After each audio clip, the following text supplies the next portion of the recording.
Hey guys, Top Tier Gaming here, and me and Mason are coming back at you with another discussion video. This one's on the top 10 worst Yu-Gi-Oh cards of all time. We know there's a lot of other terrible cards out there. It is just our opinion on what the worst is. You can leave in the comments what you think, how the order should be, or what cards you think are worse. We'd love to hear your opinion.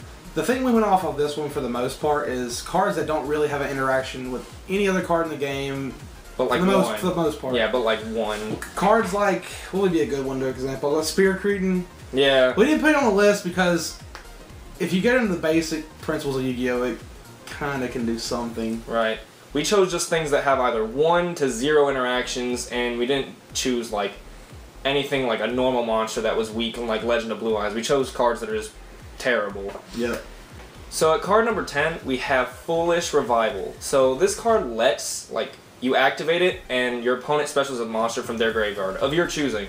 So this pretty much is a neg 2. It's pretty terrible. The only thing you can really do with it is, like, special summon one of their big monsters, and then creature swap it. Or, like, if they have a really important card in graveyard, like a Treeborn Frog, you can bring that out and, like, banish it with a Caius. There's some interactions with it, but overall, for like 99% of game states, it's just an awful card to play. It doesn't advance your game state any, and if anything, it really is a bad card to hinder your opponent. It's like not something you'd side or anything. It's just overall just a terrible card. Alright, for number 9, we have Senate Switch. Once per turn during your main phase, you can move one monster from on your side of the field to an adjacent monster zone.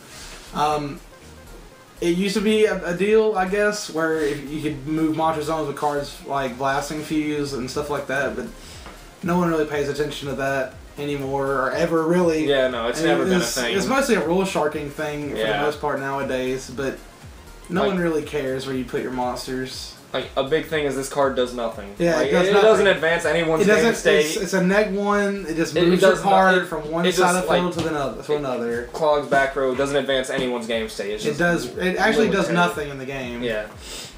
So at number 8, we have Swordsman from a Distant Land. When it attacks a monster, pretty much during the 5th end phase after it attacked, that monster is destroyed. So this card is bad on a multitude of levels. First of all, waiting 5 turns to kill one monster. That's not a reliable out in any situation. And, like, this card's old, but nowadays it's even worse because destroying doesn't do anything in the first place. But back then it was still terrible. Because 5 turns, even in old Yu-Gi-Oh, is a real thing. Like, waiting 5 turns is irrelevant when cards like Man-Eater Bug do it instantly. And, like, Newdoria. Like, there's just so many better cards. This card is literally awful. And it's 250 attack. You're taking a lot of damage from that attack. And you gotta wait 5 turns, and they're probably attributed it all. And you had to normal summon it, so you, like, take all that damage, and then they just destroy you.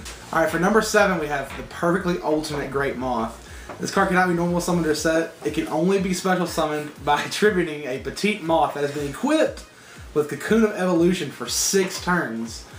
This is nowhere near practical because Petit Moth is really small, and you have to have an equip spell to go with it, and you have to protect it for 6 turns to get a 3,500 attack monster out. With no real effect. With no real effect. It doesn't have an effect. Like, the effect is a summoning condition. That's a nice bottomless that's been out forever. Yeah. Bottomless. You've lost before. The Petit Moth has died. Yeah. Like, there's no way it stayed on the field for 6 turns. Oh my gosh, it's unreasonable. Yeah. So, the next card we have is the Bistro Butcher. So this card has, like, a single interaction in a single deck. Pretty much you would, like, summon Bistro Butcher, creature swap it to your opponent, and, like, run Mystic Tomatoes and, like, Giant Rats and Shining Angels into it, and you draw cards. But that deck is unreasonable for a lot of reasons. Like, the Bistro Butcher isn't going to stay on their field. Like, there's so many outs to it. It's not like a real deck. And otherwise, the Bistro Butcher, like, if you don't have creature swap, you're just going to give your opponent free cards. Like, the card is just really terrible for many reasons, but it does have an interaction with the deck, which is why it's not, like, higher on the list or something like that. Like, but it is overall just a terrible card. For number 5, we have Needle Ball, level 2 at a Storm of Ragnarok. It was out in Japan for a long time. We got it as an import just because we didn't have it. What it does is, when it flips, you can pay 2,000 life points to deal 1,000 life points to your opponent in damage.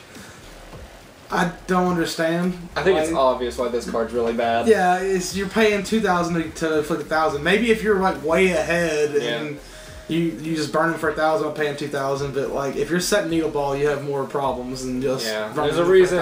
There's a reason no burn decks play Needle Ball. Yeah, definitely. This card's just bad. So number 4 we have Dark Artist. So this card doesn't have like I don't think any interactions in this game. The card itself doesn't make sense. Pretty much when a light monster attacks it, the light monster's defense is halved. But we actually, if you didn't know this, we don't fight with defense in Yu-Gi-Oh! Unless you're playing Super Heavies. Unless you're playing Super Heavies. Oh my gosh, it has an interaction. But they're all Earth. Oh, they're all Earth. So yeah, this card is just terrible. Complete garbage. It's level 3 with like 700 attack, so it can't do anything anyways. So yeah, this card is terrible. Like, why would you half their defense when it's attacking with attack? Yeah, that's pretty bad. At number 3, we have Cold Feet. If you remember a card from way back, it's banned now. Cold Wave. Cold Feet is kind of the same thing, but it only pertains to you. Yeah. When you play it, you can't activate a spell or just set or activate a spell or trap cards the turn you play it. Like, why would you do that? There's just one interaction in the entire game where you play it and you chain Ref Panel to Cold Wave your opponent, but that's not working. It's not working. It's not. That's a 2-card combo that's not even worth it. Yeah, it's really not. That's just too much. So at number 2, we have a card called the Immortal of Thunder. And this card is terrible. So it's a flip effect, right? Yes. So you can, when it's flipped, you gain 3,000 life points, but when it leaves the field, you lose 5,000. This card pretty much says take 2,000 damage in most situations, because flip monsters are there to be attacked, flip face up, and die. And if it's set and you get Dark Hold, you just take 5,000 for no reason. Oh god. That sounds off. That card is bad. Wow. That card's bad. For our number 1, Tailor of the Fickle. What it does is you target one face-up monster with an equipped spell on it, and you change it to another appropriate monster on the field. How's that relevant? That's not relevant, really.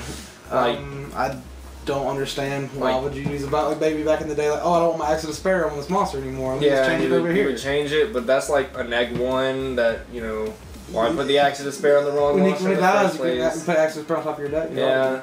And like, if it had any interactions now, it would be like Noble Knights with like certain Noble Arms cards. I guess you want this one to be protected, or like you need it to move to the boars.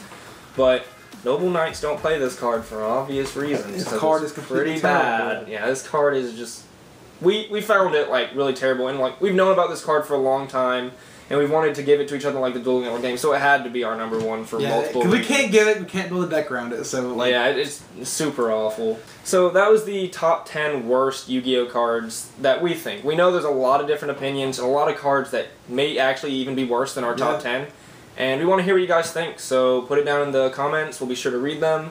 Like this video, subscribe. This was Top Tier Gaming. Bye, YouTube.